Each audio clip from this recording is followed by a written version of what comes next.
E hoje eu tenho a missão de falar com vocês.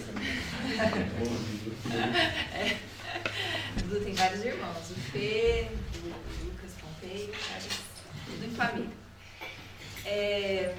Então hoje eu tenho a missão de falar com vocês e falei pro Fê que foi difícil achar assim um caminho curto pra gente falar em 1h30 sobre esse assunto. É um assunto que eu gosto muito, que é sobre a unidade da Bíblia, né? O tema que percorre toda a Bíblia. E eu acho esse tema muito importante, muito relevante para nós. Não sei se vocês pensam ou já tiveram esse pensamento, ou pessoas que falam assim, que parece que a Bíblia é um compilado de ideias e histórias e você, né? Deus inspirou vários homens e aí foi pegando tudo que era importante e colocou tudo junto como se fosse numa caixa um bloco, né, de notas ou numa pasta que você vai, né, catalogando ali e aí você coloca tudo junto, encaderna e vira a Bíblia, né? Então parece um apanhado de coisas aleatórias. Mas essa não é a Bíblia, né? A Bíblia não é um monte de coisas diversas colocadas juntas que a gente vai ler e que faz sentido no final. Então a Bíblia ela é composta por mais ou menos 40 autores distintos em 3 línguas diferentes. Nós temos o hebraico, o aramaico e o grego.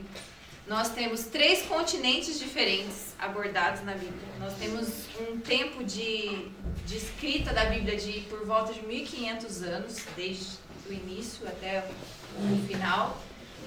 E nós temos autores com características muito diferentes. Nós temos médicos, cobradores de impostos, pastores, reis, né? Assim, cada um com uma cultura muito distinta. E todos eles permanecem numa única mensagem. Então, isso em si é um milagre. Se você ler a Bíblia e conseguir achar um único tema percorrendo desde o início até o final, um único propósito, uma única mensagem profética, algo que impulsionava, ou algo que mexia com todos eles e uma coerência do início ao fim, só isso já é um motivo para você crer que existe um Deus que planejou e que nos criou e que essa mensagem é verdadeira, traz autenticidade àquilo que nós estamos lendo. E hoje eu queria falar um pouco para vocês assim dessas características e trabalhar em cima dessa mensagem, dessa única mensagem que permeia todas as escrituras. Eu queria começar mostrando para vocês o seguinte. Eu coloquei aqui um diagrama. Esse diagrama é da Tanakh. O que é o Tanakh? Tanakh é a Bíblia em hebraico, nosso Velho Testamento, mas ele não é organizado da mesma forma que nós temos o nosso Antigo Testamento. Esse nome, Tanakh, é um acrônimo, que é justamente o nome desses 3 blocos grandes que, se vocês leram o Novo Testamento, vocês já viram Jesus citando exatamente esses 3 blocos, a Torá, os profetas e em alguns lugares eles colocam os salmos, mas o nome em hebraico é escritos. Então, esses 3 grandes blocos compõem o nosso Antigo Testamento e, na época de Jesus, o que eles tinham como a Bíblia era esse arranjo aqui que eles tinham e ele era organizado numa ordem um pouquinho diferente do que a gente tem. Então, nós temos a Torá, que é o Pentateuco, ou seja, os 5 primeiros livros da Bíblia. Nós começamos em Gênesis e termina em Deuteronômio. Originalmente, ele é um livro só, não são 5 livros distintos. Nós podemos fazer um semestre de aula só sobre o Pentateuco, de tanta coisa que tem para dizer e como que tudo que nós temos a partir do Pentateuco é baseado e está tudo ali. Se você procurar, você tem escatologia, você tem esperança, você tem a fé, a salvação pela fé, você tem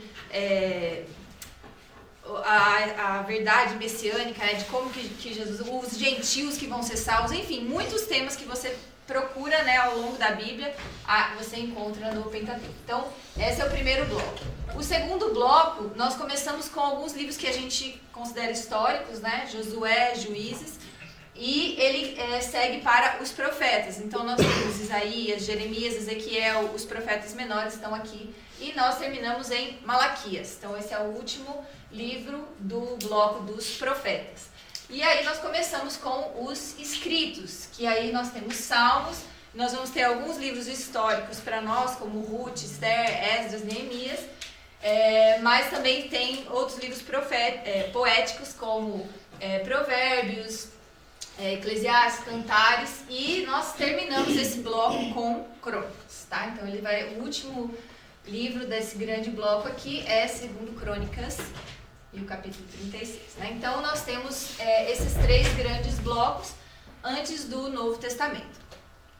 Por que eu decidi falar sobre isso? Porque se existe um tema na Bíblia, se existe uma única mensagem e que todos os autores estão preocupados em falar sobre essa única mensagem, se tem um tema percorrendo, se existe uma preocupação em manter esse tema, né, essa mensagem do início ao fim, então, quando isso foi organizado, provavelmente a pessoa que fez isso tinha em mente esse tema, essa mensagem principal.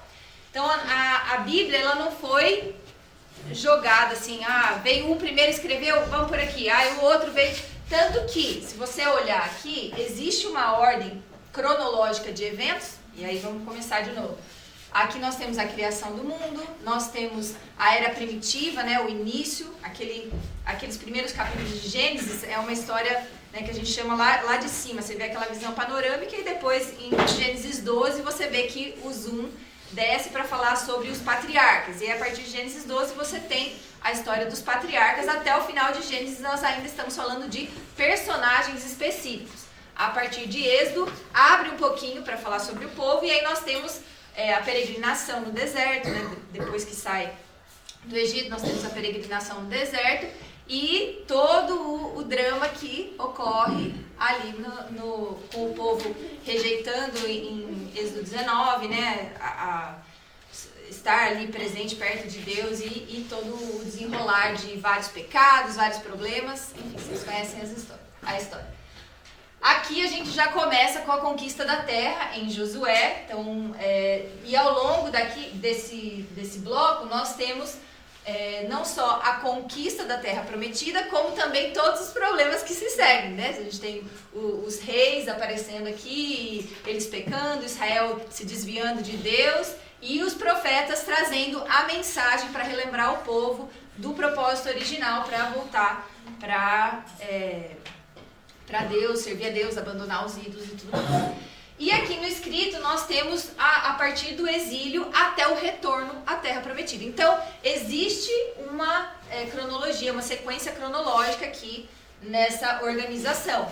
Mas, quando a gente chega em Crônicas, ele repete uma história que já aconteceu para trás. Então, o final aqui, e Crônicas foi escrito muito provavelmente depois de tudo, para recontar uma história que inclusive a gente tem uma repetição em Reis, né, dos eventos, mas se você observar, é uma recontagem com um objetivo, um olhar diferente. Se você lê Reis e você lê Crônicas, você vai perceber que o autor tinha algo a mais, ele já estava interpretando os fatos à luz de uma mensagem que vinha sendo construída.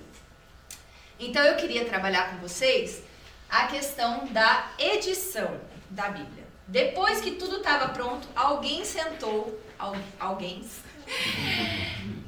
para organizar esse material que eles tinham.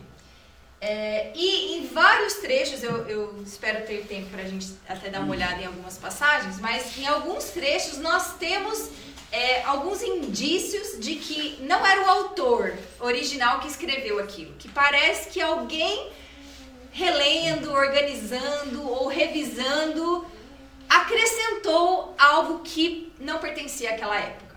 Fala, nossa, quem pôs isso aqui não pode ser dessa época, porque está falando de um tempo muito lá na frente, né? Então, vamos começar com isso. Então, eu vou falar sobre a edição e aqui eu vou trabalhar com vocês a costura entre esses 3 blocos e mostrar como ela é exatamente paralela e que havia um propósito em colocar esses blocos organizados dessa forma e no término desse bloco, início desse bloco, como isso se repete aqui. Então vamos comigo para Deuteronômio 34.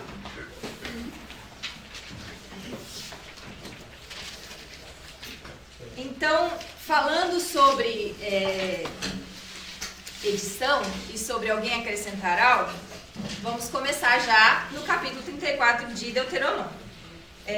Então aqui relata, se tem um subtítulo aí no capítulo de vocês, no meu está escrito a morte de Moisés.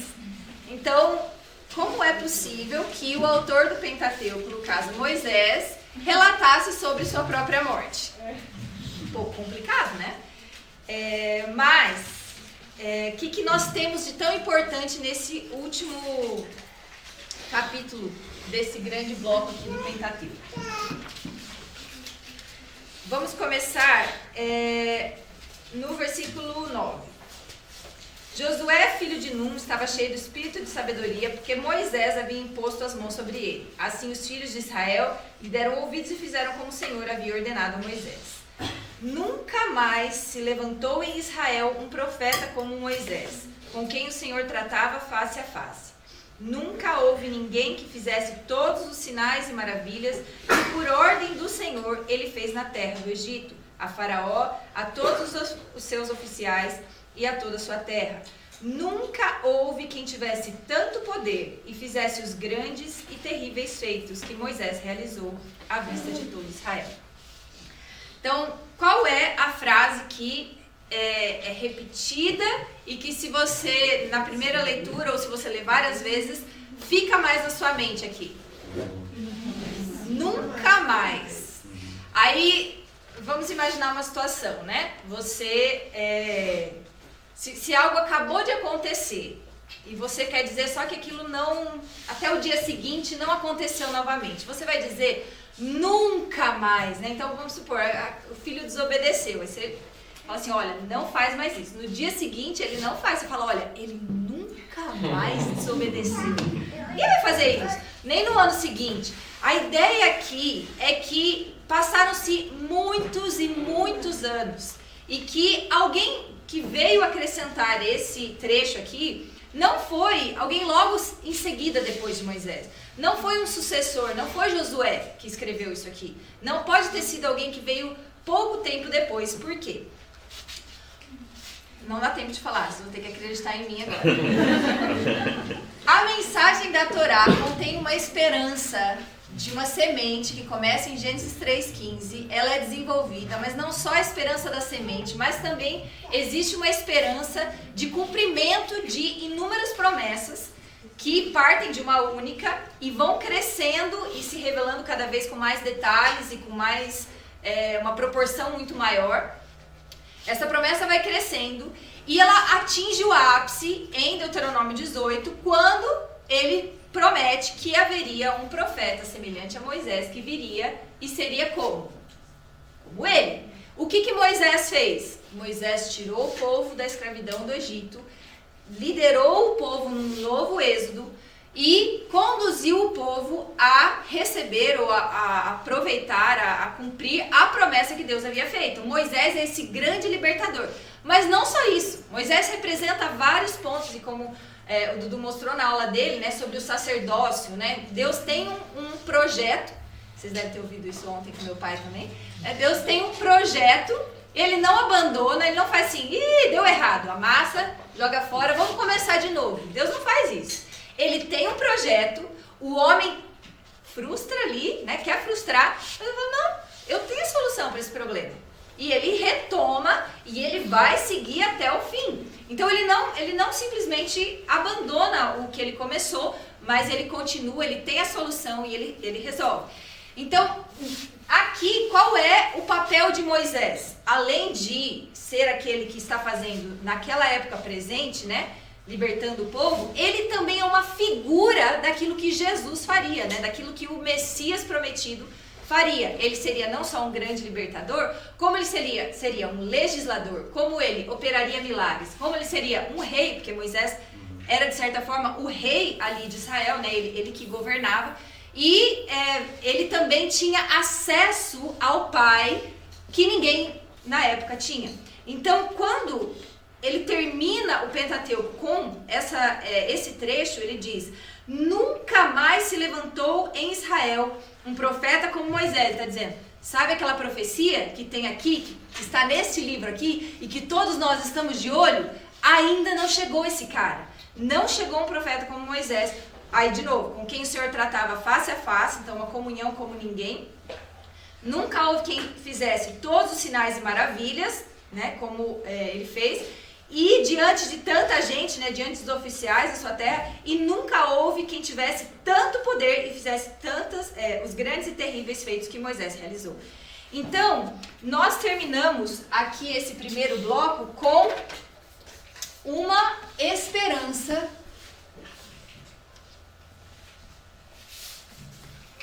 da vinda do Messias. Ele está dizendo, continuem procurando, ele ainda não chegou. E provavelmente, né, o que os estudiosos acreditam é que provavelmente já tinha passado todo o período dos profetas. Para ele falar, nunca se levantou um profeta, já tinha que ter passado muitos grandes profetas. Elias provavelmente já tinha passado, porque Elias realizou grandes milagres. E aí sempre que vinha um profeta que parecia minimamente com aquilo que Moisés havia prometido, nossa, está realizando milagres. Nossa, o povo escuta esse homem. Todo o povo ficava de olho. Será que ele é ele? Esse é ele? Esse é aquele que viria?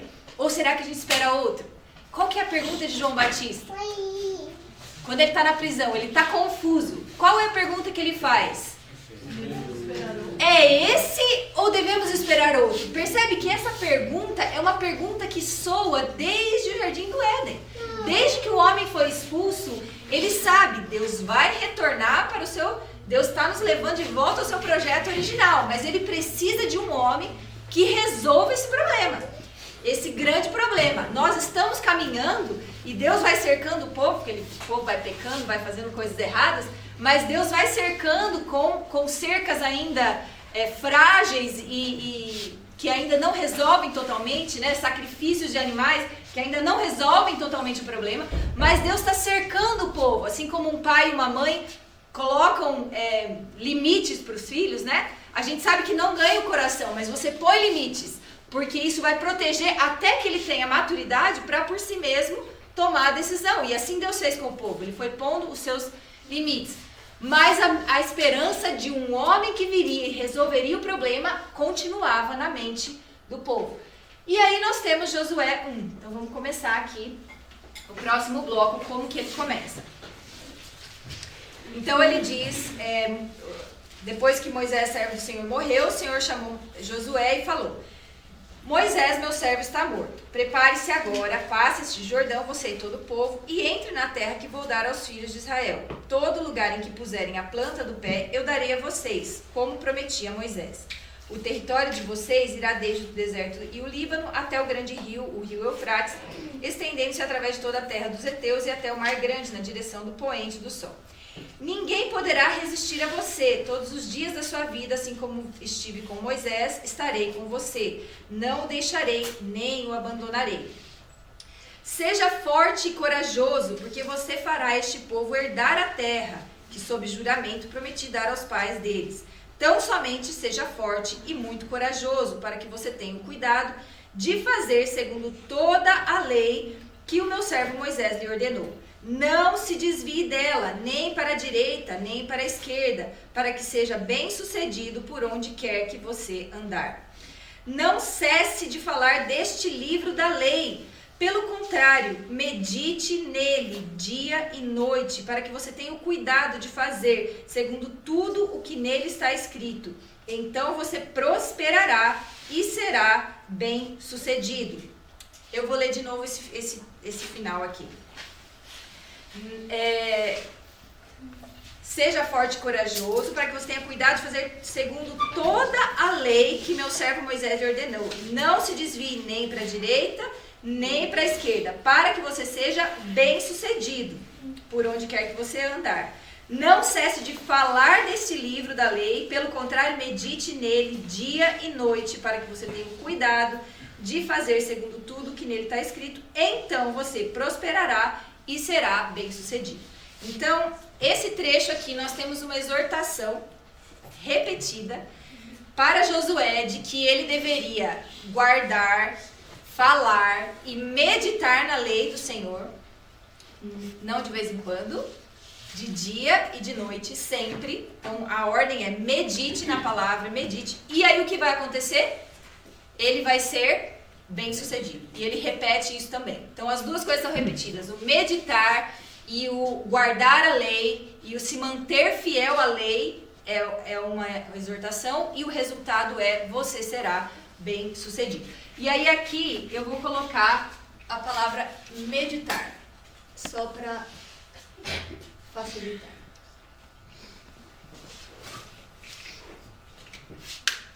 Então agora a gente vai para a segunda costura. Então nós temos Malaquias 4 como o final do nosso bloco dos profetas.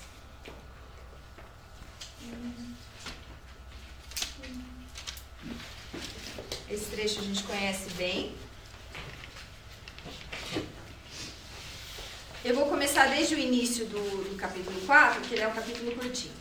Pois eis que vem o dia queimando como fornalha. Todos os soberbos e todos os que praticam o mal serão como a palha. O dia que vem os queimará, diz o Senhor dos Exércitos, de modo que não lhes deixará nem raiz, nem ramo. Mas para vocês que temem o meu nome, nascerá o sol da justiça, trazendo salvação nas suas asas. Vocês sairão e saltarão como bezerros soltos da estrebaria. Vocês pisarão os ímpios, pois eles se farão cinzas debaixo das plantas dos pés de vocês. Naquele dia que prepararei, diz o Senhor dos Exércitos. Lembrem-se da lei de Moisés, meu servo, a qual lhe prescrevi em Horebe para todo Israel, a saber, estatutos e juízos. Eis que eu lhes enviarei o profeta Elias antes que venha o grande e terrível dia do Senhor. Ele converterá o coração dos pais aos filhos e o coração dos filhos aos pais, para que eu não venha e castigue a terra com maldição. Então, qual é a mensagem principal desse capítulo?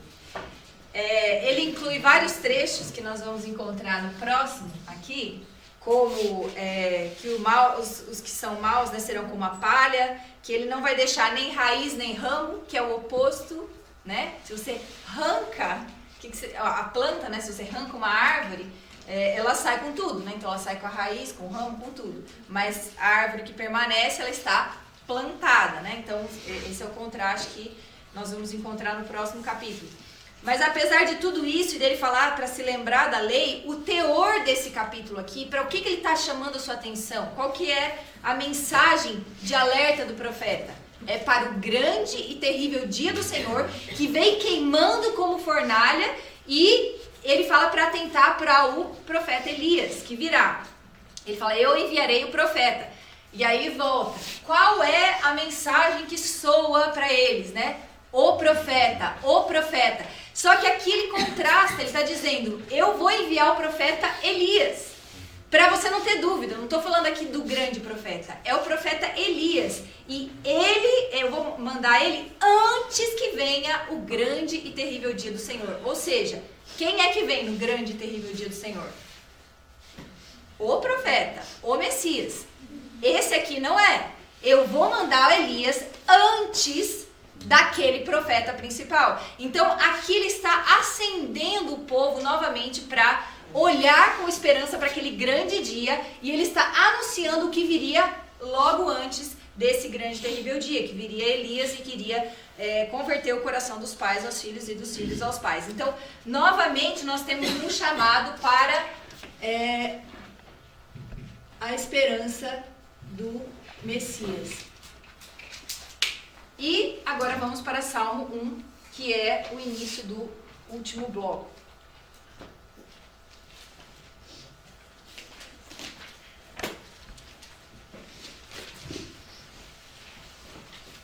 Bem-aventurado é aquele que não anda no conselho dos ímpios, não se detém no caminho dos pecadores, nem se assenta na roda dos escarnecedores. Pelo contrário, o seu prazer está na lei do Senhor, e na sua lei medita de dia e de noite. Ele é como a árvore plantada junto a uma corrente de águas que no devido tempo dá o seu fruto e cuja folhagem não murcha e tudo o que ele faz será bem sucedido. Os ímpios não são assim, são porém como a palha que o vento dispersa. Por isso os ímpios não prevalecerão no juízo, nem os pecadores na congregação dos justos, pois o Senhor conhece o caminho dos justos, mas o caminho dos ímpios perecerá. Então, nós temos de novo uma repetição aqui que, qual é a exortação? Você deve meditar na lei do Senhor de dia e de noite. Por quê? O que vai acontecer se você meditar? Você será bem sucedido. Então ele repete a exortação e o resultado dela que existia aqui também no início do segundo bloco. Então aqui, novamente, nós temos um chamado para meditar na lei do Senhor. E o que esse editor, ou esses editores, estão querendo trazer para nós? O que eles querem comunicar com essas repetições? Aquele que é justo e que medita na lei do Senhor de dia e de noite, vai encontrar na lei do Senhor o Messias, a esperança messiânica que nos move. E aí, ao longo de todas as Escrituras, é isso que os autores estão tentando trazer de volta, né? Aquele olhar fixo para o dia que o Messias virá e a esperança verdadeira de toda a humanidade, que é a salvação trazida por ele. Então, ao longo desses grandes blocos, nós temos uma mensagem que permeia. Como eu disse, aqui na Torá, nós temos uma história que começa desde a criação do mundo até passando pelo pecado, né? E aí, o Dudu já mostrou assim, como que o objetivo de Deus de vir morar na terra não muda, né? Deus querendo estar conosco no seu santuário, como que a missão do homem permanece a mesma, né? O nosso chamado para ser sacerdotes e para ministrar e adorar a Deus e também trazer ordem e domínio sobre a terra permanece. E ao longo dessa história, não são apenas personagens aleatórios que foram escolhidos, mas existe, além da linhagem da semente, que passa, né, especialmente aqui na Torá, porque nós temos os patriarcas, né? Então você vê desde quando ele chama Abraão, e aí passa para Isaac e Jacó, e você vê que a linhagem vai seguindo para Judá, e a promessa permanece a mesma. Agora não dá tempo de a gente ficar olhando, né, as profecias que nós temos a respeito da semente, né, e do Messias, mas essa promessa vai passando, e não somente isso. Ao longo da Torá, nós temos também a história de como o que Deus estava trabalhando com eles era por meio da fé. Então, abram comigo em Gênesis 26.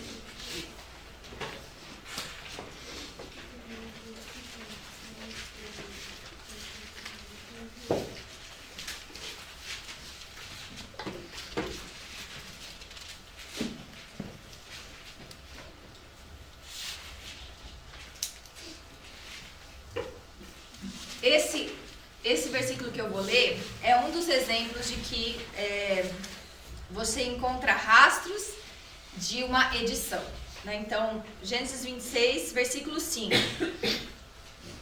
Porque Abraão obedeceu a minha palavra e guardou os meus mandamentos, os meus preceitos, os meus estatutos e as minhas leis. Vocês conseguem me dizer em que momento que Abraão recebeu esse compilado de estatutos, mandamentos, preceitos e leis? Em que momento que Abraão subiu ao Monte Sinai e recebeu? Abraão estava vivo ali, Abraão foi, voltou, viagem no tempo.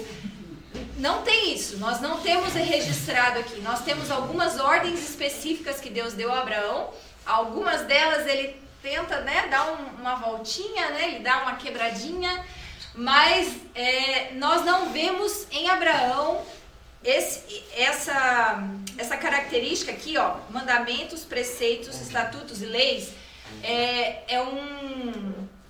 são várias palavras que estão sempre ligadas aos mandamentos dados em Êxodo 19. Então, nesse momento em que Deus dá tudo aquilo, ele fala assim, olha, fulano guardou os meus mandamentos, os meus preceitos, os meus estatutos e as minhas leis. É uma linguagem de Deuteronômio, é uma linguagem que vem depois que a lei foi dada. Abraão vem antes da lei. E o engraçado é que, não tendo a lei, Abraão cumpriu toda ela. Ele está dizendo, porque Abraão obedeceu.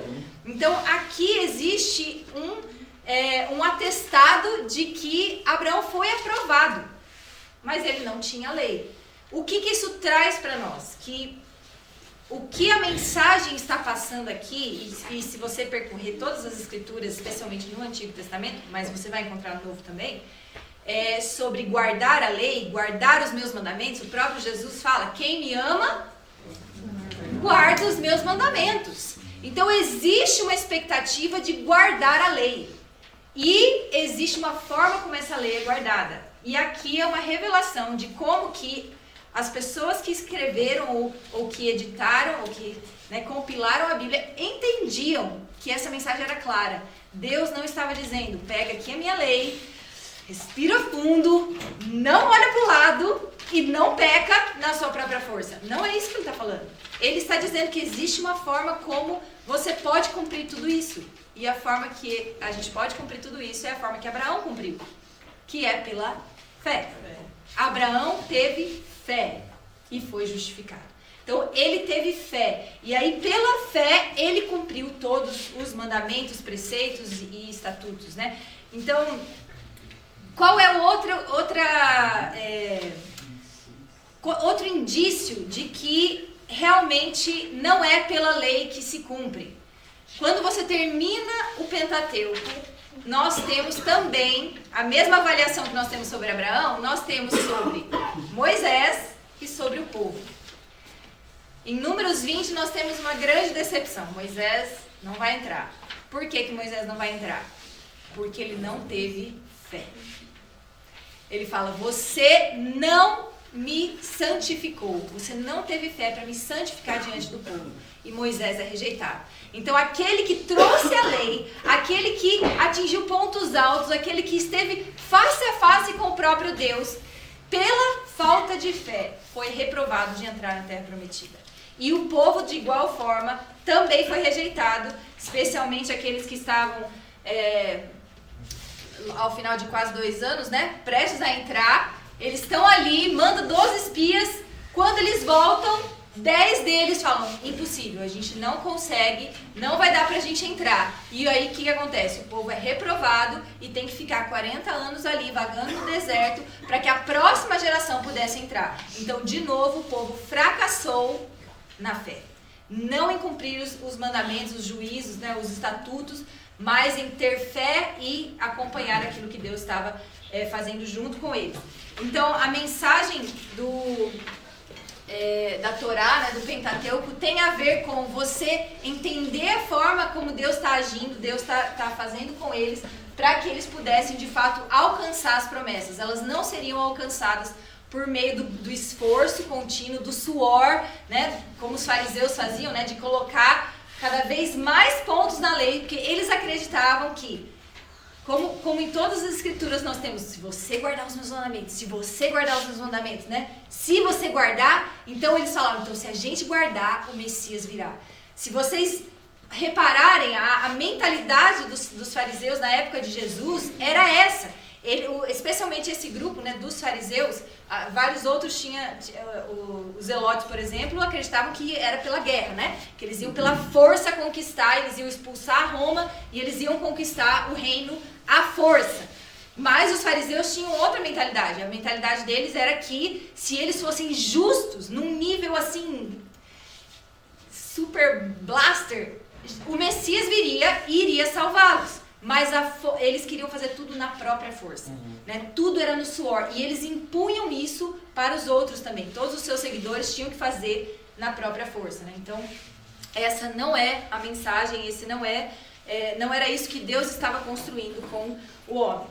E aí eu queria trabalhar com vocês um pouco também em outros livros da Bíblia, como que essa mensagem continua. Então, aqui em Josué, nós temos o início de algo que parece que está dando certo, Então agora morreu a velha geração, a nova geração vai entrar na Terra Prometida e agora nós temos um líder que seguia Moisés, ele seguiu os passos, ele sabe como fazer, E agora a gente vai entrar, Josué é aquele líder fiel, ele conquista, ele faz, vence as batalhas e o povo está ali na terra prometida. Só que alguns inimigos não foram vencidos. Mas a ideia, se você ler, você vai perceber que o povo está satisfeito porque, de fato, eles estão alcançando um novo nível de cumprimento da promessa. Qual era a promessa feita a Abraão? Que eles seriam uma bênção para toda a terra. Isso ainda não era, né? Mas já estavam começando. Que eles conquistariam a terra prometida, né? Eles estariam ali e eles se multiplicariam muito. Então, eles já estavam bem grandes, né? Estava bem multiplicado ali. Já estavam na terra prometida. O que faltava da bênção de Abraão? Abençoar toda a terra. Então, assim, nossa, nós estamos chegando, ó. Nós estamos a caminho de cumprir as promessas do Senhor. Olha lá o Éden, né? Estamos de olho na bênção que havia lá no Éden. Então, Deus vai vir morar aqui com a gente. Nós seremos, os descendentes de Abraão, nós vamos abençoar toda a terra. Essa era a grande expectativa. E aí, Josué morre, e as pessoas da geração de Josué morrem, e começa um livro chamado Juízes. E eu queria que vocês olhassem comigo alguns trechos aqui em Juízes.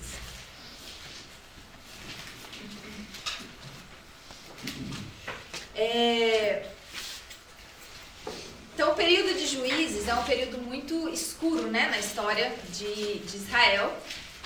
É um período em que o povo estava ainda na memória das coisas que haviam passado, mas eles estavam muito a fim de adorar outros ídolos. Eles abandonaram, né, a lei de Deus, eles estavam se corrompendo, e o juiz vinha porque a opressão era tão forte que o povo falava: Senhor, socorro, a gente não aguenta mais esses inimigos. E aí Deus mandava um juiz. Ele trazia uma libertação temporária, rápida, mas o povo não permanecia fiel, e no momento que aquele juiz morria, eles voltavam a se prostituir, a adorar outros deuses, e novamente vinha, né, a perseguição, e os inimigos atacavam, aí o povo oprimido clamava a Deus, e esse ciclo continuava. Mas eu queria ler com vocês só o finalzinho do livro, e eu queria mostrar para vocês alguns detalhes interessantes sobre esse livro. Olha só, tem um refrão que permeia esse livro. Não sei se vocês lembram. Vou ler no capítulo 19, mas ele tem em outros lugares também. Mas eu vou ler aqui no capítulo 19, versículo 1.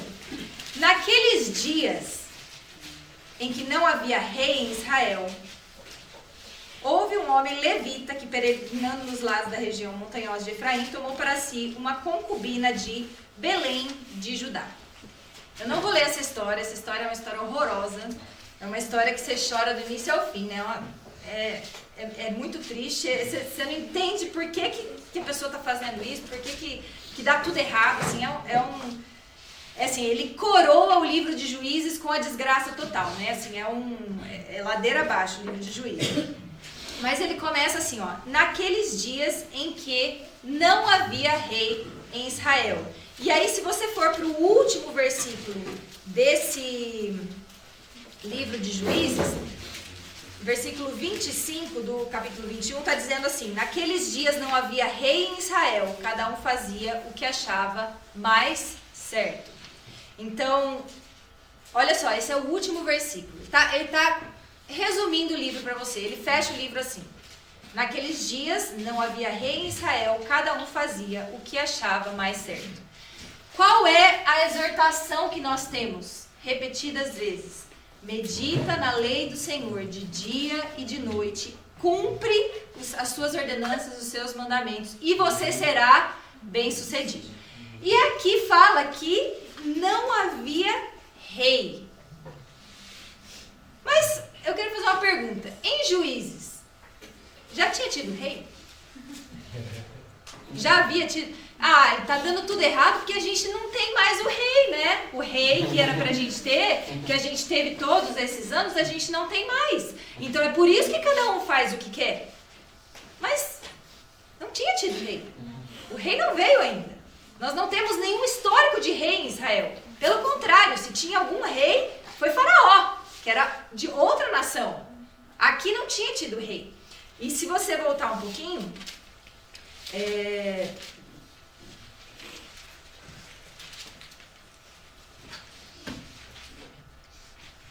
Olha só, no capítulo 18, versículo 30, diz o seguinte: os filhos de Dan levantaram para si aquela imagem de escultura, e Jonatas, filho de Gerson e neto de Moisés, ele e seus filhos foram sacerdotes da tribo dos Danitas até o dia...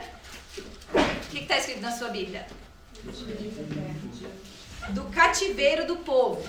Até o dia do cativeiro. Mas peraí, que tempo que a gente está aqui? A gente está em Juízes. Já teve rei? Não. E tem um refrão ao longo do livro de Juízes que é: naqueles dias não havia rei em Israel, o povo fazia aquilo que achava mais correto. Não fazia aquilo que a lei manda fazer. Não fazia aquilo que Deus ordenou para eles meditarem e falarem o tempo todo. O povo fazia o que achava mais certo. Mas eles faziam isso porque não tinha rei. Eu nunca tinha tido rei. E eles fizeram isso, né?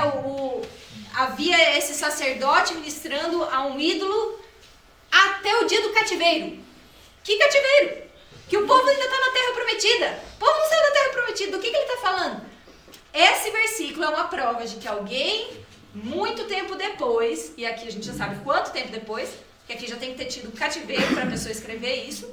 Então, a pessoa lá na frente escreveu que até o cativeiro aquilo permaneceu sendo feito. Então, quando esse livro foi escrito, alguém colocou que qual era o problema de Israel? Não havia rei. Que rei?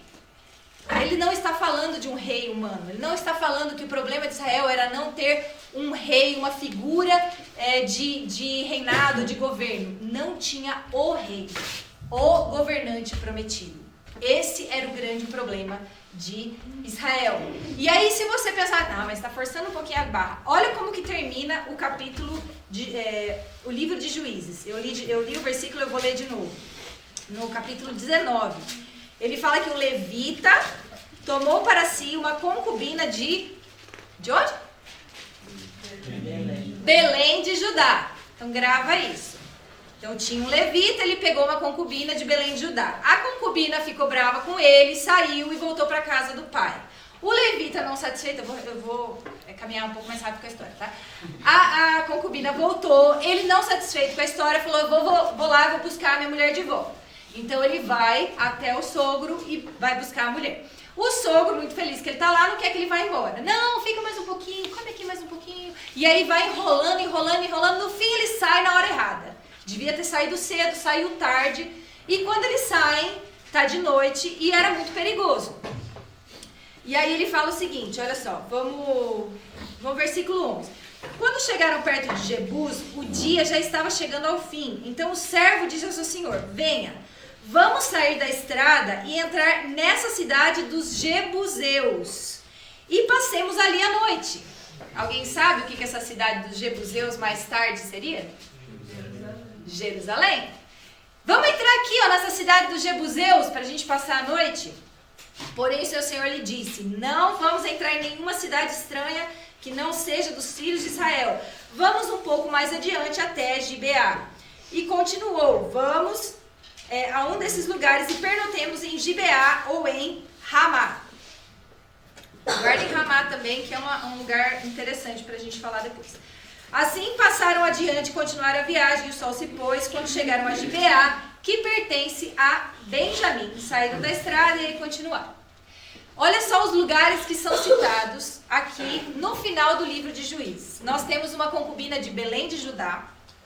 Eles passam pelos Jebuseus, que mais tarde seria a Jerusalém, que Davi conquistaria.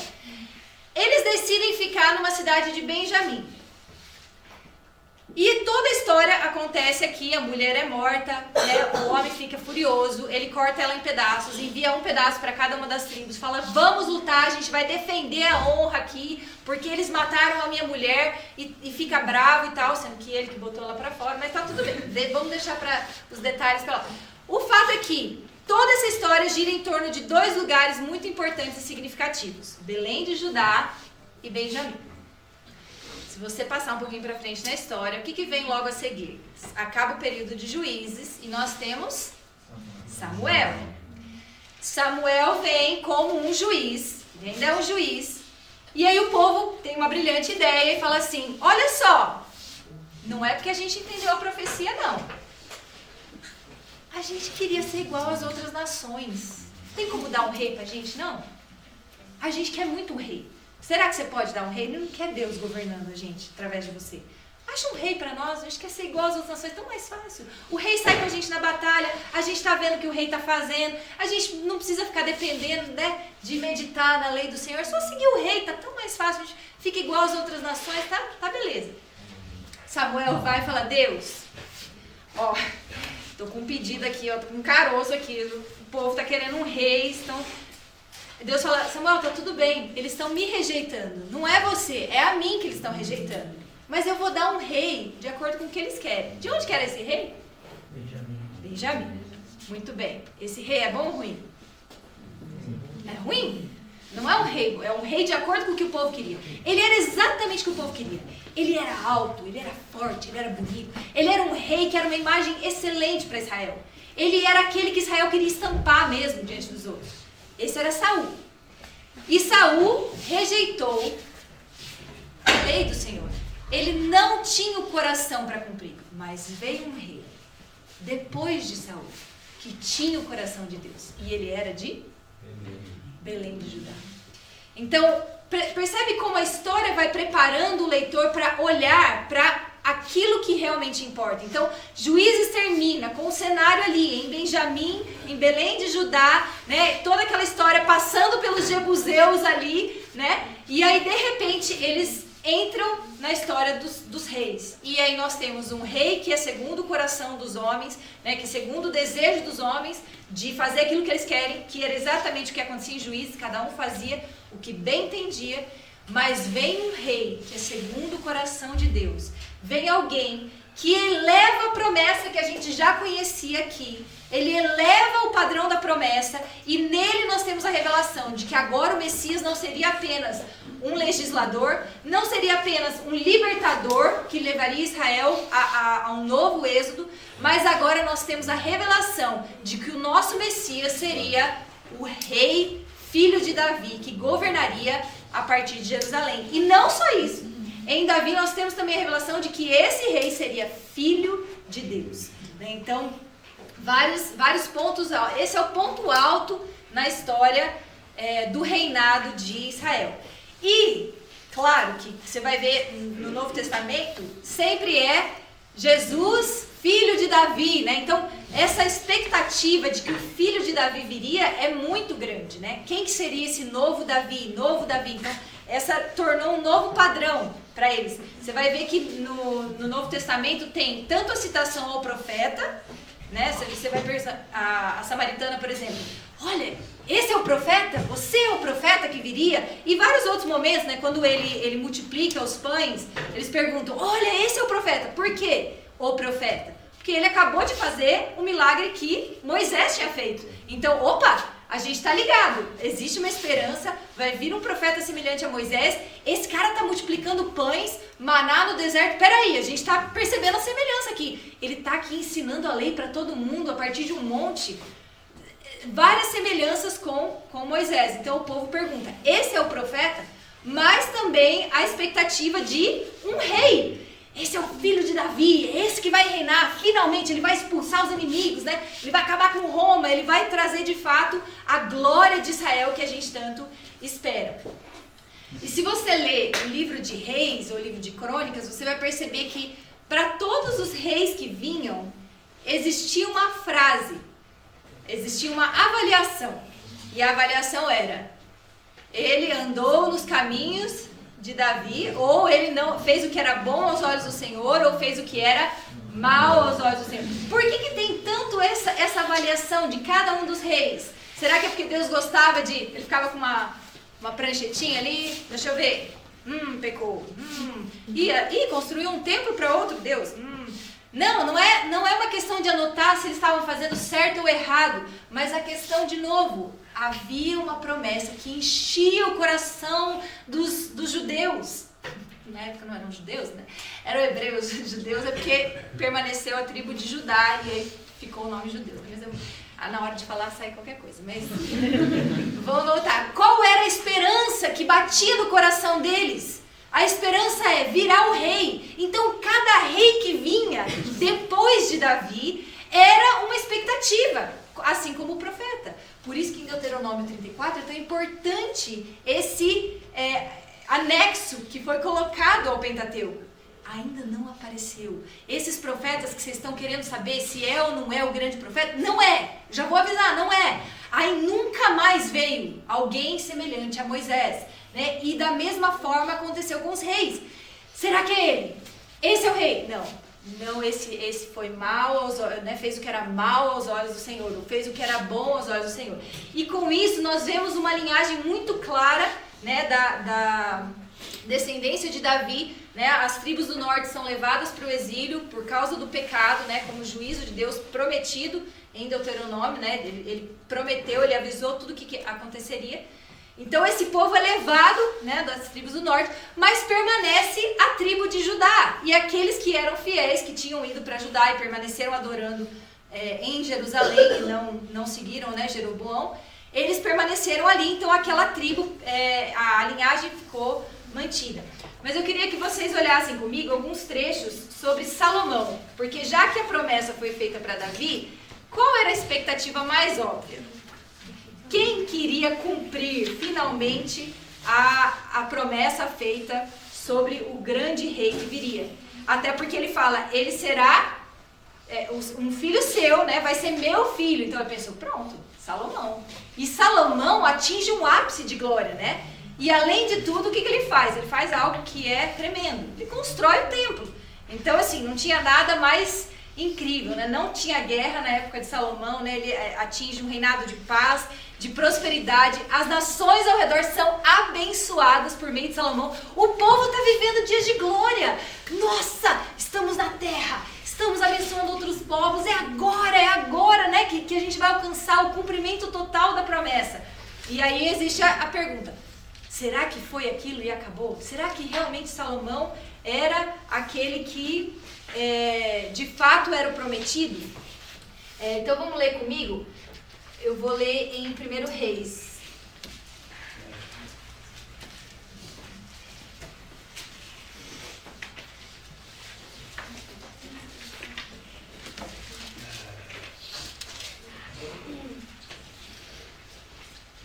Eu vou começar no versículo 1 Reis 6:12. Eu vou ler só aquilo que Deus havia falado para Salomão, quando ele edifica o templo.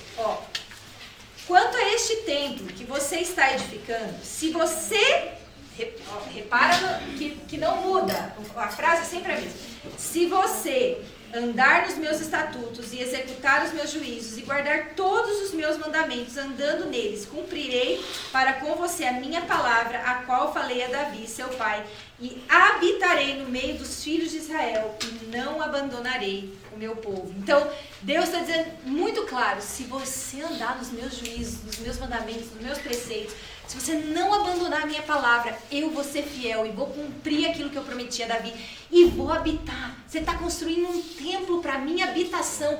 Eu vou vir aqui ficar com vocês. Esse é o coração de Deus batendo e falando com Salomão. Mas, querido Salomão, no capítulo 11, diz o seguinte: além da filha de Faraó, Salomão amou muitas mulheres estrangeiras, moabitas, amonitas, edomitas, sidônias e etéias, mulheres das nações de quem o Senhor tinha dito aos filhos de Israel, não casem com elas, nem casem elas com vocês, pois perverteriam o coração de vocês, para seguirem os seus deuses. A estas, Salomão se apegou pelo amor. Tinha 700 mulheres que eram princesas e 300 concubinas, e suas mulheres lhe perverteram o coração. Sendo já velho, suas mulheres lhe perverteram o coração para seguir outros deuses, e o coração dele não era fiel ao Senhor seu Deus, como havia sido fiel o coração de Davi, seu pai. Então, nós temos aqui a avaliação dada a Salomão. Não, Salomão não era o grande rei prometido. Ele não é o filho de Davi que viria trazer de fato o cumprimento de todas as promessas. Ele avançou muito, ele chegou muito perto, mas depois disso o coração dele se perverteu e ele se apegou ao amor pelas muitas mulheres, né? Por toda aquela riqueza, toda aquela glória humana, ele se apegou àquilo e abandonou servir a Deus de todo o coração. Então, a partir daí nós temos uma sequência, né, de reis que realmente não seguem o coração de Deus. E nós temos o exílio, né, como punição, como disciplina que Deus aplica sobre o seu povo. Essa disciplina estava prometida, estava declarada nas Escrituras. Mas Deus promete que iria retornar. Agora, eu queria que vocês vissem comigo o seguinte. Eu quero mostrar o contraste entre o final de Reis, que é exatamente o final de Crônicas, né? Assim, eles terminam no mesmo lugar do exílio. Mas nós temos, qual que é a diferença entre Reis e Crônicas no sentido da construção da Bíblia, da organização da Bíblia hebraica. Esse é o último livro, é o último capítulo que nós temos da Bíblia hebraica, preparando para o Novo Testamento. E Reis não, Reis está aqui. Então, vamos lá comigo no final de Reis. Nós vamos ver o final da história de Israel. Então, segundo Reis 25, no 37º ano do cativeiro de Joaquim, rei de Judá, no dia 27 do 12º mês, Evil-Merodach, rei da Babilônia, no ano em que começou a reinar, libertou-o do cárcere de Joaquim, rei de Judá. Falou com ele de modo bondoso e lhe deu um lugar de mais honra do que a dos reis que estavam com ele na Babilônia.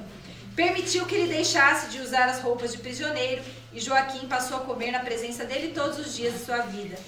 E da parte do rei lhe foram dadas subsistência vitalícia, uma pensão diária durante todos os dias da sua vida. E aí? Muita esperança aqui, né? Termina o livro com o rei de Judá na Babilônia. Que bom, né? Que ele podia comer na presença do rei da Babilônia, sem usar as roupas de prisioneiro. Tinha mais honra. Graças a Deus, né? Que bênção que Deus... Não traz esperança nenhuma. Isso é fracasso total. É decepção. O reino de Israel está destruído. O reino de Israel está no exílio. A promessa está longe de ser cumprida. O Messias está longe de estar ali junto com o povo. Mas o rei de Judá está desfrutando da graça da Babilônia. Está desfrutando dos prazeres da Babilônia. Esse é o tom do final de Reis. Né? É aqui que acaba.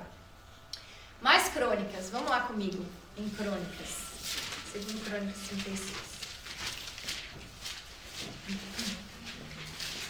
Se você olhar a partir do versículo 17, nós vamos ter o cativeiro e que eles foram levados, né?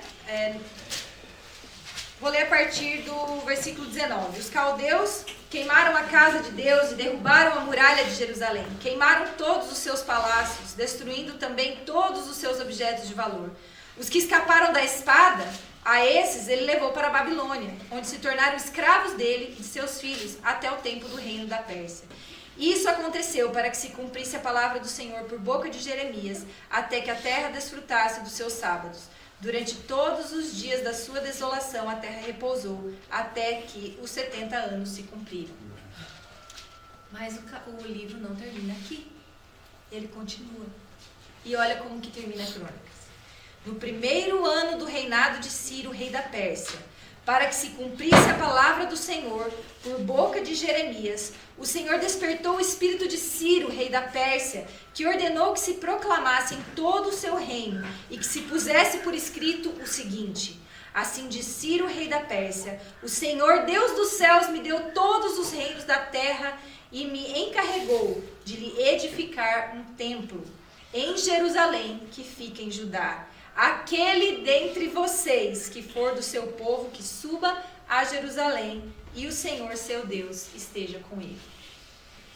Crônicas termina dizendo: eu levantei Ciro, ele está atualmente responsável pelos reinos da terra, atualmente ele está no domínio e no governo aqui desta terra, e eu dei a ele um encargo: construir um templo em Jerusalém, em Judá, e ele conclama todos que subam a Jerusalém.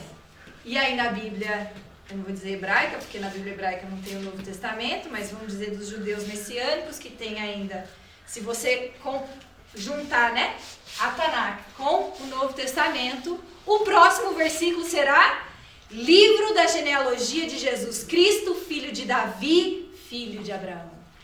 Todos aqueles que creiam, subam a Jerusalém, porque nasceu o filho de Davi, o filho de Abraão. E aí Mateus começa a linhagem. E por que ele começa com a linhagem? Deixando claro que Jesus é filho de Davi, filho de Abraão. Esse é o Messias que cumpre todas as promessas. Desde a linhagem da semente, que é o que ele quer mostrar, ele cumpre exatamente a ordem que ele precisava. Ele era filho de todo mundo que ele devia ser filho. E aqui ele vai começar a mostrar o cumprimento das promessas. E aí eu queria, já que a gente tem pouco tempo, eu queria trabalhar com vocês a forma como Mateus, e a gente poderia estudar inúmeras outras passagens, mas como que Mateus aborda o Antigo Testamento à luz dessa grande promessa messiânica, dessa grande esperança que eles têm de que o Messias viria e realmente traria esse reino tão esperado. Então, antes de começar essas passagens específicas, não sei quantas que eu vou conseguir hoje, mas eu queria tentar 2 pelo menos. Eu queria mostrar para vocês como que os autores do Novo Testamento olhavam para os do Antigo Testamento. Vamos lá para Lucas 24.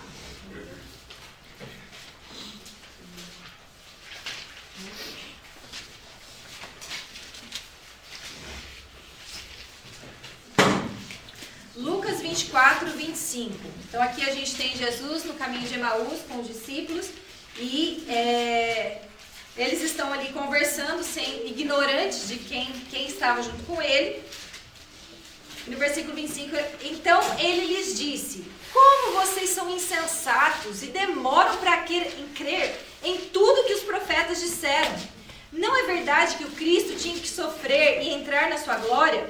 E começando por Moisés e todos os profetas, explicou-lhes o que constava a respeito dele em todas as Escrituras. Então, não sou eu que estou dizendo que a Bíblia toda é sobre o Messias. Ele próprio está dizendo. Não quer dizer que em cada versículo vai ter algo falando sobre Jesus, mas que o propósito pelo qual aquilo foi escrito era a esperança messiânica. Eu vou explicar para você. Então, pensa essa aula de Jesus. Eu queria muito estar ali. Eu não me importaria de ouvir essa bronca aqui. Nossa, como vocês são insensatos. Peraí, deixa eu explicar para você. Então, ele começou em Moisés, em todos os profetas, mostrando como todas as escrituras revelavam sobre ele. E aí, no versículo 45 desse mesmo capítulo, vou começar no 44. A seguir, Jesus lhes disse: são estas as palavras que eu lhes falei, estando ainda com vocês. Era necessário que se cumprisse tudo o que está escrito a respeito de mim, na lei de Moisés, nos profetas e nos salmos. Então, lhes abriu o entendimento para compreenderem as escrituras. Então, aqui a gente percebe que está aqui, mas é necessário revelação para que você entenda. Os fariseus liam sem parar. Eles memorizavam as escrituras. Eles sabiam tudo o que estava escrito, mas eles não tinham revelação para compreender o espírito da lei, para compreender o coração da mensagem, o coração de Deus que batia em cada uma dessas passagens, apontando para aquele que viria, para a verdadeira esperança de Israel. Vamos comigo em João, capítulo 5.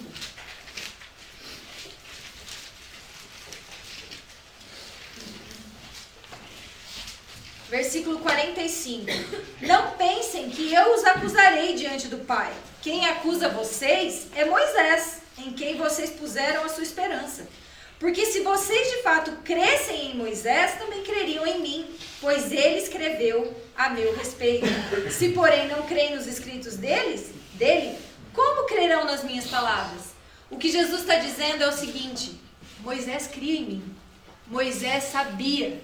Moisés não escreveu como alguém que está psicografando algo. Ele não recebeu uma mensagem e ele não fazia ideia do que ele estava escrevendo. Ele sabia exatamente. Assim como os profetas, que mais pra frente interpretavam a Torá, interpretavam os escritos anteriores, assim como Davi, que escreveu os Salmos, também entendeu muito bem qual era a mensagem, entendeu o que haveria de acontecer, entendeu que o Messias sofreria, entendeu a mensagem que é falada desde o início, a promessa que se cumpriria. Eles não estão escrevendo coisas sem compreender.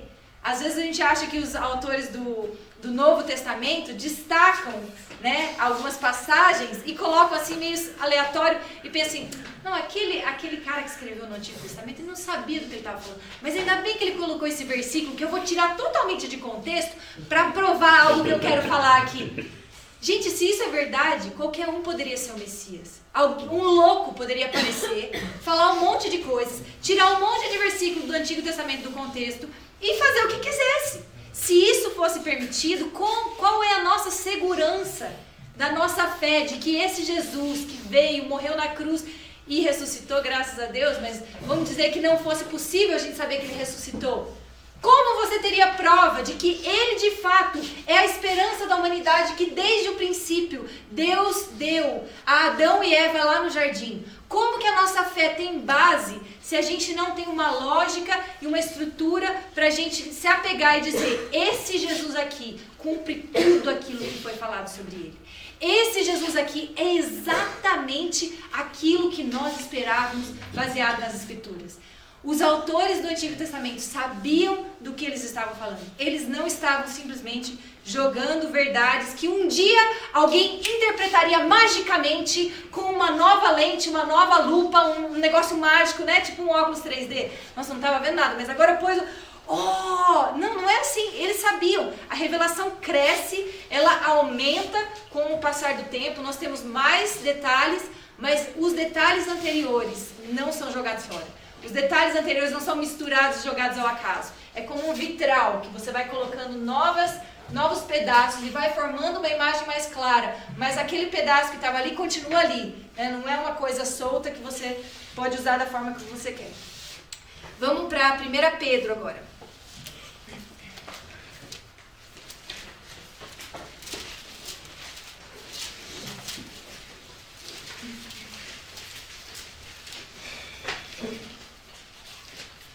Pedro 1, versículo 10.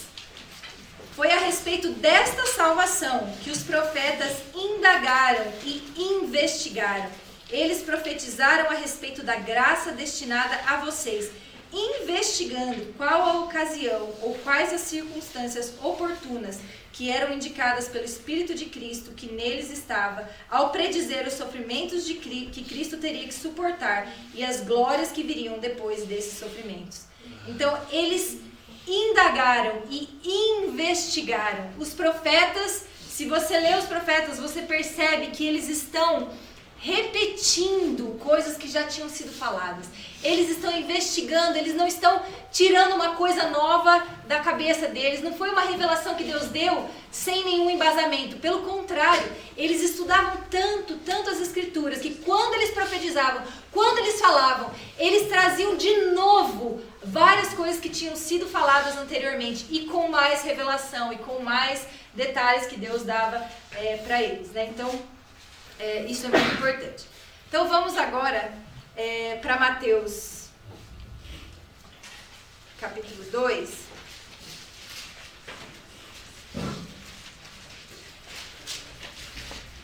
Só esse capítulo tem tanta coisa que é difícil escolher o que falar. Mas eu acho incrível porque Mateus é um dos autores que eu mais vejo assim, a capacidade de olhar para o Antigo Testamento juntando muitos pedaços.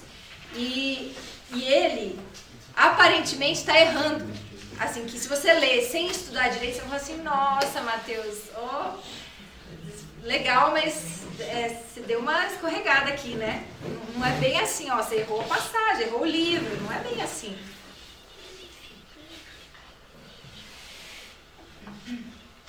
Eu vou falar com vocês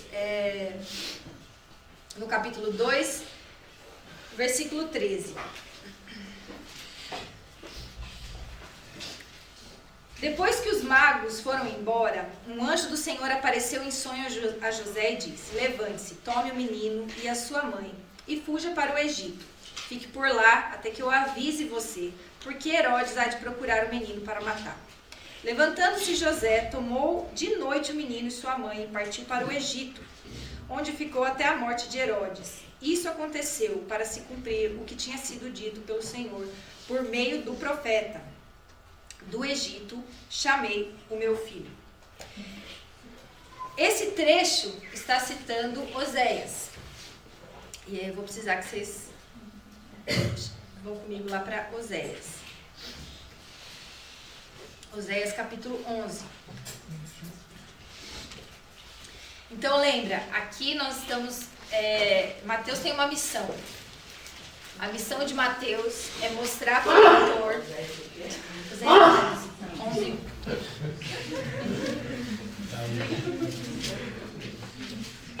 Mateus tem uma missão, e a missão dele é mostrar para o leitor que esse Jesus que estava ali junto com ele, que andou e caminhou com eles ali, era o Jesus prometido, era o Messias prometido. Era o profeta, era o filho de Davi, era quem cumpriria todas as promessas. Essa é a missão de Mateus. E em vários trechos você vê, assim como disse o profeta, conforme está escrito, né? Em vários trechos que ele faz isso. Então, esse aqui é um momento em que ele fala que ele cumpriria o que tinha sido falado por meio do profeta: do Egito chamei o meu filho. Então, vamos lá para Oséias 11, versículo 1, que é onde está, de fato, o versículo citado. Quando Israel era menino, eu o amei, e do Egito chamei o meu filho. Quanto mais eu os chamava, tanto mais se afastavam de mim, sacrificavam Baalins, e aí continua. O capítulo começa com: quando Israel era menino. Se você for, assim, muito bonzinho, você vai falar assim: ah, mas tá tudo bem, né? Só tirar Israel, substituir por Jesus, tá tudo certo. Ele fez uma troca ali. O profeta disse: quando Israel era menino, eu chamei do Egito, chamei meu filho. Tá, então, parece, né? Ele tá usando parecido. Mas, se você for rígido, tem vários erros aqui. O primeiro é que Oséias está falando do passado. Quando Israel era menino, eu o amei, e do Egito chamei meu filho. Isso aqui é passado. Ele não está falando que iria acontecer nada. Isso aqui ele está abrindo o coração do que já aconteceu. E aqui, em Mateus, Jesus está fazendo algo muito tempo depois do que foi falado em Oséias. Então tem um problema de tempo. O segundo problema grande aqui é que é quando Israel era menino, não Jesus. Porque existem profecias claras sobre o Messias. E essas profecias falam o renovo, o filho de Davi, a raiz de Davi, né? Enfim, leão de Judá. A gente pode usar vários termos que são usados para Jesus ou para o Messias, né? Que não usa a palavra Jesus, porque ele não tinha vindo ainda. Mas existem profecias muito claras sobre o Messias. Essa não é. Essa é uma fala exclusivamente sobre Israel. Não tem nada aqui que fala sobre Messias. Nenhuma abordagem. Mas Oséias 11 está citando uma outra passagem. Oséias 11 não é uma novidade. Ele está citando um versículo que está em Êxodo 4. Você pode ir lá comigo.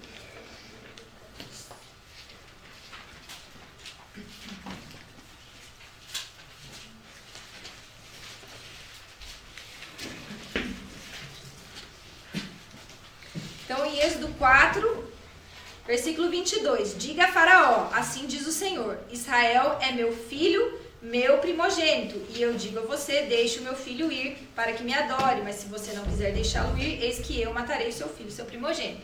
Então, Oséias está citando Êxodo 4, 22. Ele está dizendo que Israel é meu filho. Então, quando você era menino, eu o amei, e do Egito chamei meu filho.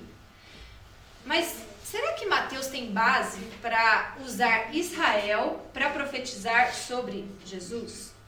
Sim. E onde que ele encontra autoridade para fazer isso? Vamos comigo para Números 23.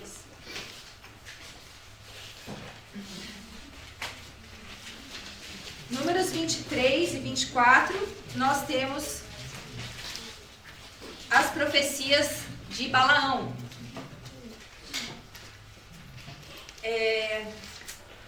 Nós não temos tempo para ler muita coisa aqui, porque tem muito a ser dito.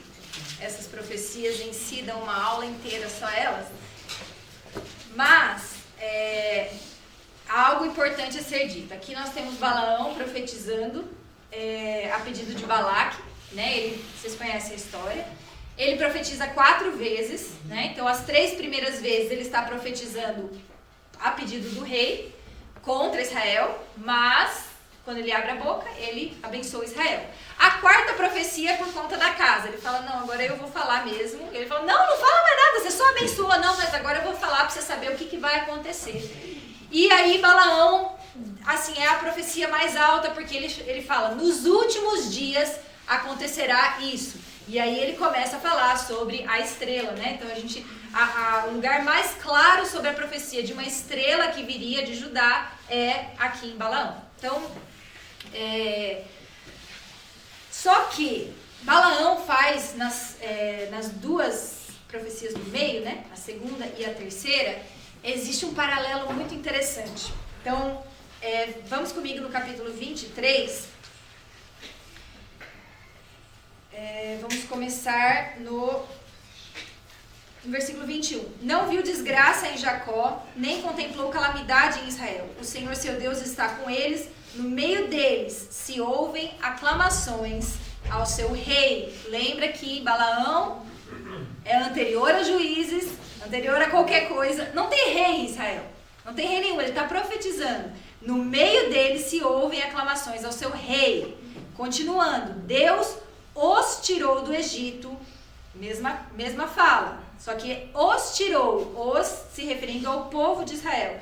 As forças deles são como as do boi selvagem, pois contra Jacó não vale encantamento nem adivinhação contra Israel. Agora se poderá dizer de Jacó e de Israel, que coisas tem feito Deus? Eis que o povo se levanta como leoa e se ergue como leão, não se deita até que devore a presa e beba o sangue dos que foram mortos. Então, tem vários pontos muito importantes, mas eu queria chamar a atenção aqui. Deus os tirou do Egito e as suas forças, as forças deles, do povo, são como as do boi selvagem. E aí ele fala, eis que o povo se levanta como leoa, se ergue como leão. Não sei quantos de vocês já soam um alarme, para mim, rapidinho, isso aqui já é um aviso claro de que ele está repetindo, essa é uma das promessas da semente, né? Essa promessa está em Gênesis 49 e ela é repetida sobre o leão que se agacha e como leoa se levanta, né? Então, devora a presa e tal. Então, esse trecho, claramente, ele está voltando para as profecias messiânicas. Agora, olha só o que acontece no capítulo seguinte. Ele vai fazer nova profecia. E aí eu vou começar no versículo 5. Como são boas as suas tendas, ó Jacó, como são boas as suas moradas, ó Israel. E aí havia uma promessa também lá atrás para Sem, de que Deus habitaria nas tendas de Sem. São como vales que se estendem, como jardins à beira dos rios, como árvores de sândalo que o Senhor plantou, como cedro junto às águas. Aí aqui esse versículo, provavelmente a sua Bíblia não está traduzida corretamente, porque ela é baseada nos textos maçoréticos e eles cometem um errinho aqui, porque eles não são muito favoráveis aos textos messiânicos. Mas aí a tradução mais próxima do original é: sua semente estará em muitas águas. E aqui a palavra semente é a mesma palavra lá de Gênesis 3,15, que a semente de Eva iria derrotar a semente da serpente. O seu rei se levantará mais do que Agag e o seu reino será exaltado. Agora prestem atenção, versículo 8. Deus o tirou do Egito. E novamente tem um problema com tradução, porque a maioria, como no original está o tirou do Egito, muitas traduções achavam que esse o era um erro. E aí eles dão uma arrumadinha no original e eles colocam, não sei se de vocês o meu tá, o povo de Israel. Deus tirou do Egito o povo de Israel. Não está assim no original. No original está: Deus o tirou do Egito. Exatamente o que a gente lê no capítulo 23, no versículo 22, só que não está no plural. Então, no capítulo anterior é Deus os tirou do Egito, aqui é Deus o tirou do Egito. Lembra do contexto? O contexto é: o seu rei se levantará mais do que Agag e seu reino será exaltado. Deus o tirou. O quem? O rei, que acabou de citar. Deus o tirou do Egito. As forças desse rei são como as do boi selvagem. Consumirá as nações inimigas, quebrará os seus ossos e com suas flechas os atravessará. E aí, de novo, Israel abaixou-se, deitou-se como leão, e aqui não é Israel, é ele, tá? E aí, de novo, a tradução, quem fez a tradução achou que era Israel e quis dar uma interpretada pra gente, mas no original está: ele abaixou-se e deitou-se como leão, como leoa, quem o despertará? E agora, acho que vocês vão reconhecer esse final. Benditos os que abençoarem você e malditos os que amaldiçoarem você. Onde que está essa promessa? Abraão. Ou seja, quem conhece as escrituras, lê isso aqui e fala: opa, essa é a promessa messiânica. Isso aqui tem a ver com a promessa da semente. E o que ele fez aqui? Ele fez um paralelo idêntico entre Israel e o rei. Entre Israel e o Messias, que aqui ele deixa claro, é a semente que viria, porque ele fala sobre o leão e a leoa que se abaixa e se levanta, e depois ele fala sobre a bênção dada a Abraão. É muito claro que é uma repetição da promessa feita a Abraão e também da esperança messiânica. Ou seja, em Números, nós temos duas profecias que comparam Israel com o Messias. Exatamente os dois. Então ele está dizendo que aquilo que aconteceu com Israel aconteceria com o Messias. E aí Mateus vai e ele cita Oséias falando: quando Israel era menino, eu o amei e do Egito chamei o meu filho. Como eu não tenho tempo, vocês acreditam em mim ou leiam depois, mas aqui no livro de Oséias ele fala muitas vezes sobre sair do Egito. E qual é o termo usado para sair do Egito? Êxodo. Ele está falando muitas vezes que haveria um profeta, lá no capítulo 12, versículo 13, ele diz: mas o Senhor, por meio de um profeta, tirou Israel do Egito, e por meio de um profeta cuidou do seu povo. Oséias está trazendo de novo na sua profecia a esperança de um novo Êxodo e um novo Moisés. Quando Mateus cita Oséias, ao invés de citar Êxodo, por que ele não cita Êxodo 4:22, que é o texto original, que é o texto que fala que de fato Israel era filho de Deus e que Israel saiu do Egito? Por que ele cita Oséias fora de contexto, quebrando algumas regras? Por que ele comete esse erro? Porque o que Mateus está querendo trazer aqui não é simplesmente uma noção de que esse Jesus era filho de Deus. Ele queria trazer toda uma mensagem. Esse Jesus é o cara que vai tirar vocês de novo do exílio. Ele vai trazer o novo êxodo. Ele é o profeta prometido. Ele não é apenas um cara que tem a linhagem certa. Ele é o profeta. Ele é o Messias. Esse aqui é a esperança de Israel.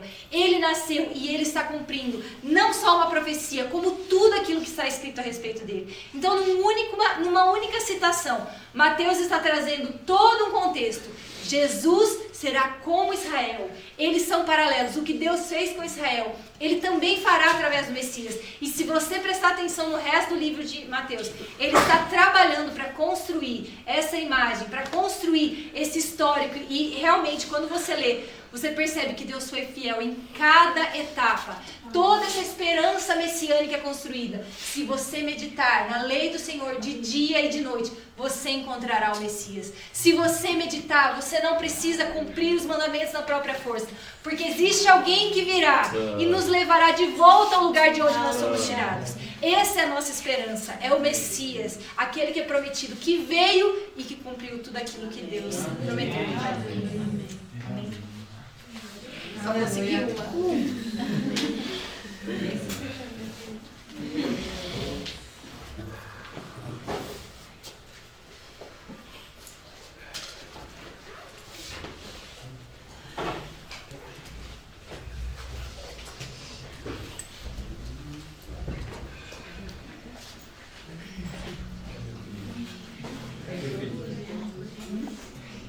Fugiu.